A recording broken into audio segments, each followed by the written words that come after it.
বন্ধুকে ধন্যবাদ জানিয়ে আমার শ্রদ্ধেয় মুরব্বীদেরকে আমি ধন্যবাদ জানিয়ে আমি শুধু এইটুকুই বলতে চাই যে পৌলি আমার অস্তিত্ব, পৌলি আমার গ্রাম, পৌলিকে নিয়ে আমি সব সময় চিন্তা করি।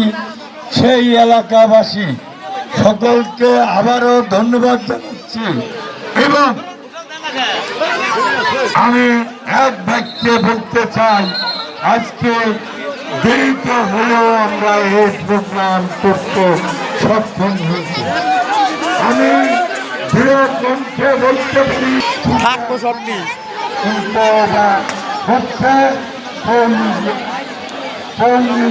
ঐতিহ্যকে আগামী পরে যাও না, আবার লঙ্গি খুলে না জানি, লঙ্গি টাইট দেন, ভালো করে টাইট দাও। পয়লা বৈশাখে ফার্স্ট প্রাইজ আমরা দিয়েছি। আমরা ফার্স্ট প্রাইজ সারা জেলা থেকে সকলের কাছ থেকে ফিরে এনেছি। তাই সেই পৌলিকে আমরা আবার সশ্রদ্ধভাবে স্মরণ করি, সশব্দভাবে শ্রদ্ধা জানাই।